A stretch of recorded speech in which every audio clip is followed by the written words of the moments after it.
Greetings, everybody, and welcome to the PD about the 21st century skills. I would like to thank you ahead of time for dedicating some time to attend this meeting after a long working day. I hope that you will find it useful. So, why are the skills important? If we talk from a financial perspective, the skills are more important than money because with the right skills, you can reach your own target and your goals. And lacking the skills actually is a defect. So you can lose instead of gaining.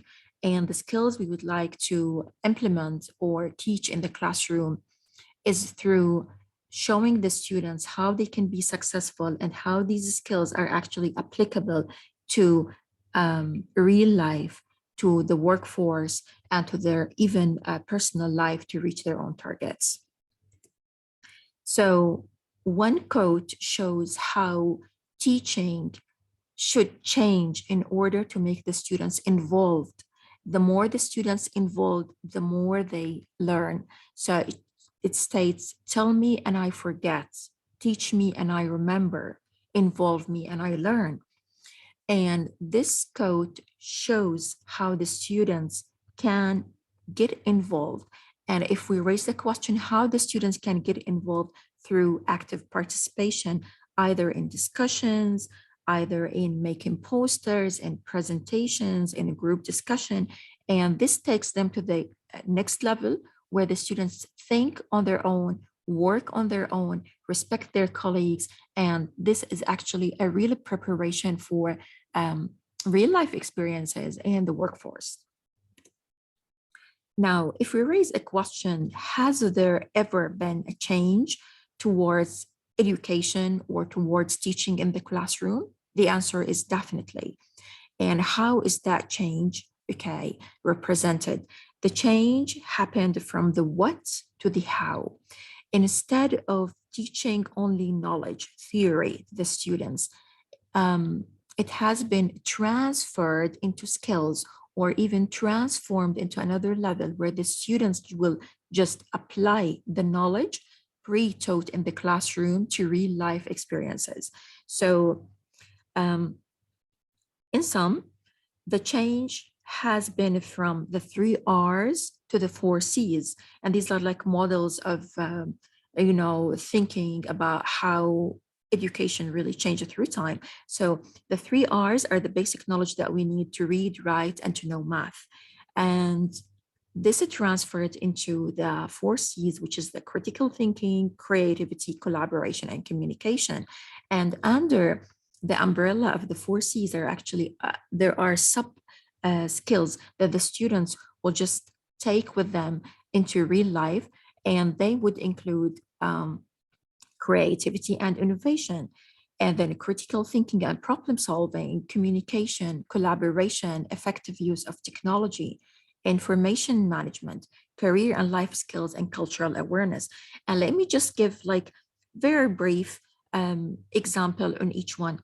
Creativity means that the students will have the knowledge they studied, whether it's mathematical, geographical, scientific, or even linguistic, and they create something, either a poster, either a presentation, either a diagram, either a table, okay?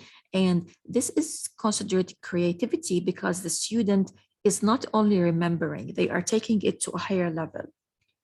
Then the critical thinking questions, they help the student think on their own and justify their own answers. So for example, if I give the students 2 models and I say, which one do you think is more appropriate? The student would choose and justify, or the students will just give their opinion.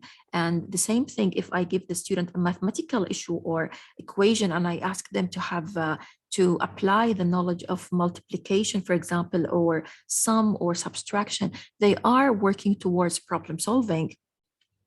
And maybe I also present them with situations, situation A, situation B, how would you react in this situation and in the other situation? And the student will give their opinion, justify, and when they justify, they might use figures, examples, whatsoever. Communication is not simply a verbal communication, though it could be also verbal communication when the students work in pairs, in groups. So they know, for example, task division, time management, active listening, but also it's how they communicate their own ideas in writing, or, for example, in presentation through writing letters, creating, for example, writing a letter, writing an email. Requesting something from customer service or leaving a note, for example, voice note or podcast. Um, this is also everything here will be reflected when they go to the workforce, because they have to work with their colleagues, listen to their opinions, justify, for example, agree, disagree. Collaboration in the sense that the students express ideas, share them, okay, and justify them. So they collaborate when they work together, when we assign them, for example, group work, and they say, X, you have to do this, Y, you have to do that. And then they come up with the last thing, the last product, which is a shared effort from each and everybody, where everybody is assigned a task, and then they come up together and they work on a final product. This helps them to work with a team in the future, and they to be team players and effective team members. Now, the effective use of technology, because they are going to, for example, send emails, to make presentations, to record maybe voice notes, to attend maybe meetings. So the more they are exposed to knowledge, to IT, the better, because we're living in a digital, age. Information management, it's the processing of the theory into practice. It's how, for example, I take that knowledge and I transfer it into a skill. Um, for example, I give you graphs and I say, which, for example, area witnessed the big change? Or, for example, which area do you think is the coldest? And the students will look at the temperature, they try to synthesize, they try to take information from there, and they transform it into a report, or opinion, or agreeing, disagreeing, or a statement. Career and life skills, this is very important when the students, for example, talk to each other, ask and answer questions, because it prepares them for interviews. When the students write cover letter, or for example, CVs, or they make SWOT analysis, or they read graphs, statistics, figures, and all that, it prepares them to listen to their colleagues and speaking different, for example, accents or different languages, and trying to understand and remain on the track, or, for example, take notes. And the cultural awareness is when the students respect each other regardless of their ethnic, background. So the students will respect the opinion. They will say, for example, I totally understand, but so this is this prepares them for the future work, which could be, one ethnicity, mixed ethnicities, and we never know. If we look at the critical thinking skills and we try to relate it to Bloom's taxonomy, creation and evaluation, as we can see, are like on the top. So the more the students try to work on things, or do them by themselves, or analyze information, or apply, this is actually prepares them for the job market. One example is just creating a presentation or a podcast, okay? Or, for example, giving feedback or analyzing figures. And this is not exclusively related to linguistic abilities. It's applicable to all knowledge, because nowadays knowledge is interdisciplinary. The classroom is interdisciplinary. So if we'd like to have a look at the specific concepts, for example, creativity. Creativity, simply, I teach the students things like math, geography, biology, facts, and then the students take this into another level. They might put that like in writing, in refuting an idea, in creating a poster, presentation, business plan. Critical thinking questions are usually the questions that will ask the student to think outside the box, or, for example, to give justification for their answers, to give an opinion. So these questions should be: why would you choose this? Do you agree or disagree with this statement? Why?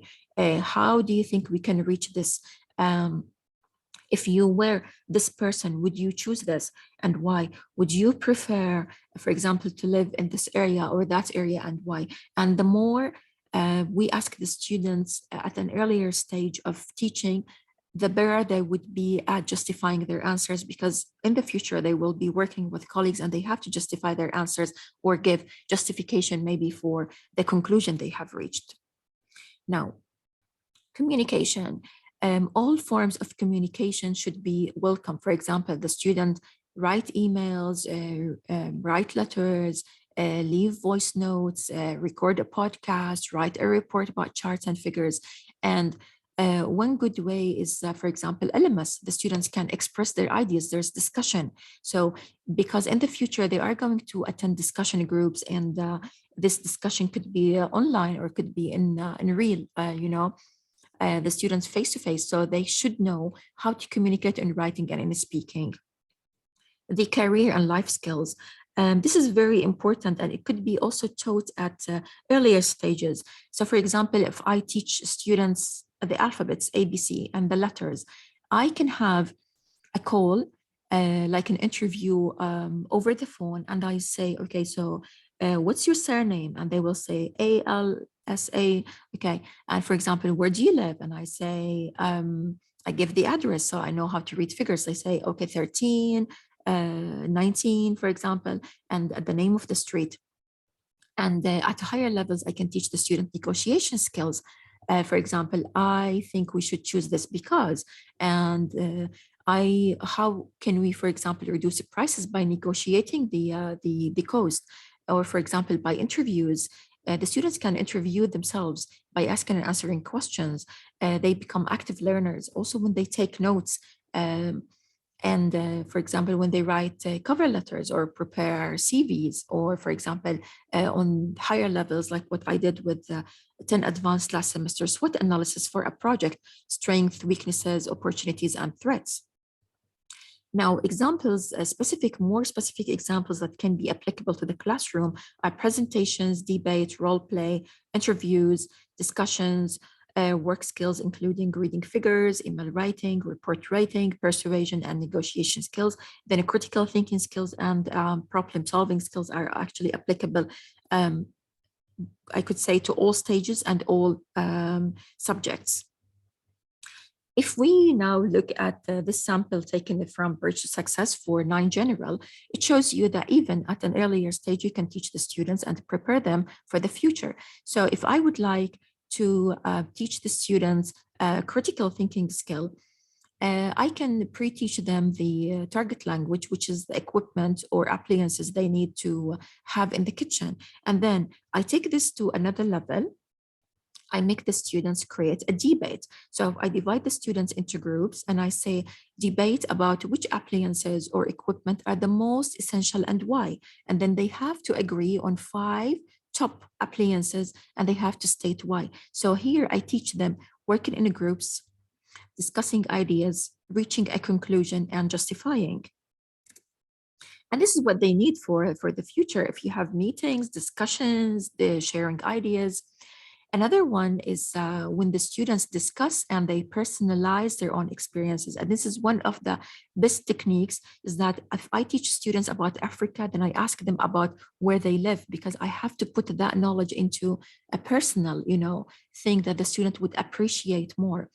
So, for example, if I ask students to discuss together, like their ideal day, and for example, how their routine is would be different at the weekends and holidays, they know they are talking about themselves. So they know, for example, the words about weekends, they know about words routine, they know, for example, how to describe their day. But this is personalized, so the student would be able to talk more about themselves and to be more involved.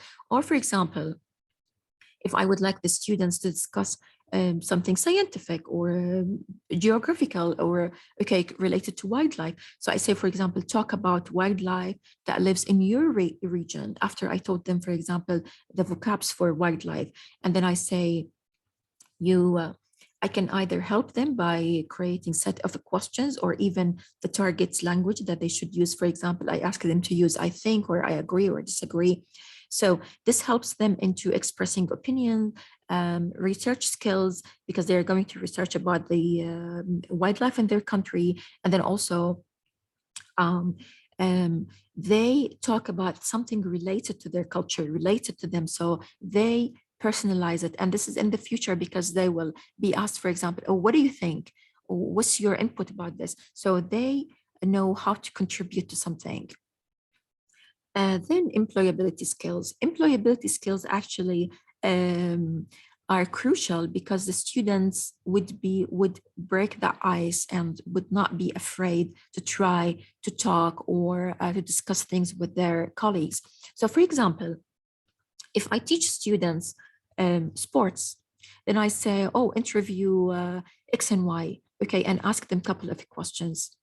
That would be a nice way where the students just know, for example, what the types of question they are going to ask. And one example here, interview your partner about the room.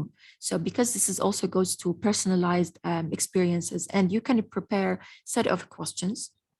And some of the questions will be like what, when, or other ones like why, how often, if you were, okay, just to encourage them to have active listening and contribution, and then asking and answering and taking turns.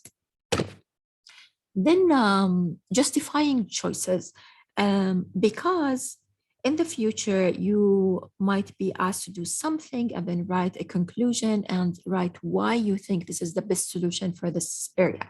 So one example is also looking at the jobs from the past, then discuss the questions with your partner. And these questions, some of them are, um, help them to imagine things or even to research, like the jobs about mending clothes, hanging out the washing, and then do you think life was harder in the past? If so, why? If not, why not?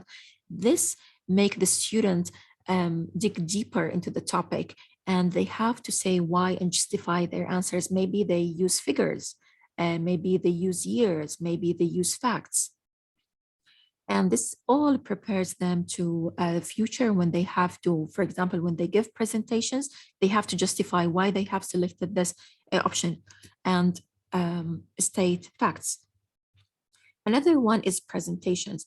Presentations could be simply making a presentation or presented verbally. So I can help the students. For example, I say, I teach them about wildlife or deforestation. So I tell them why we should prevent deforestation. And then I create a table for them to brainstorm. So they will state the reasons and the supporting information, and then they take that brainstorming, they know how to deal with notes and take it into another level where they can present something on their own. Or, for example, here, I ask them to leave a voice notes, for example, to an activist, for example, animal right activist, and I say leave a message and this should be recorded. And then I give them the target language that they need to know, because in the future they might need to record a message to an absent colleague, or to record a message on Zoom and send it to everybody, or on LMS. Um, so this helps them into breaking the fear of like being precise and on target and on task, and communicating something either in writing or in speaking. Then there's this topic of synthesizing and reaching conclusions. I can give the students figures. I can give them here, like the diagram, and they ask the students, for example, to personalize it. So I teach them the word omnivore or herbivore or carnivore. Then I say, look at your diet and study it well and see which category you're eating more. And then I ask them a question: if you would like to make changes to your diet, how would you change that? Because this is in the future. If we have a problem and we need to solve it, there's a question of how would you solve it? If you were this person, what would you do? And you need to justify that.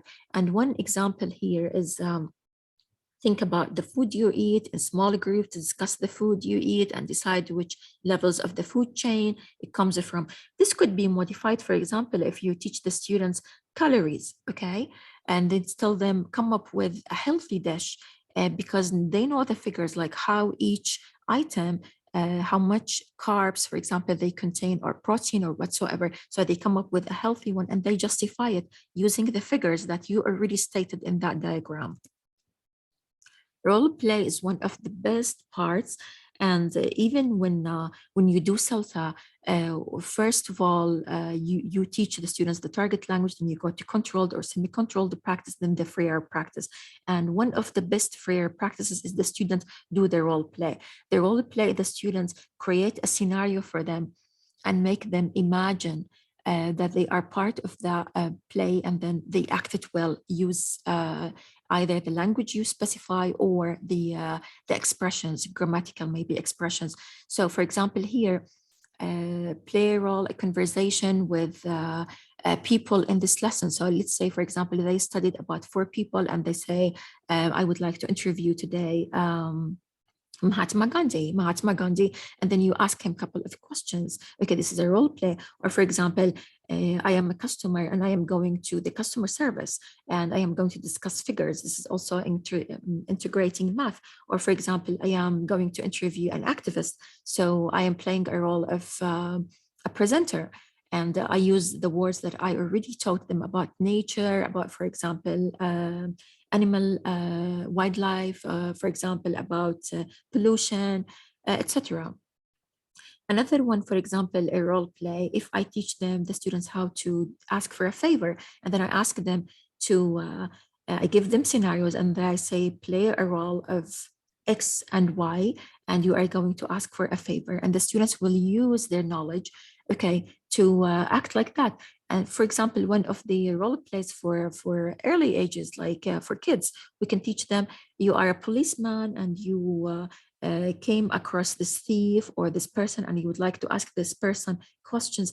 We use, they ask them to use their imaginations. Or for example, you are a nurse and you are questioning, or sorry, not questioning, asking, for example, a patient a couple of questions, so that you can reach conclusions. So they will know how to dialogue with people, and what is, for example, the language suitable for that person, and how I ask politely. And yeah, so they practice the language they already taught. And this is exactly what's going to happen in the future, because they will be put in different situations and they have to act accordingly. Um, so I hope that you enjoyed it. And if you have any questions, you're welcome. And for the next part, I'm going to show you one student in my class. She actually gave her feedback about using figures in the classroom. I'm going to share a video.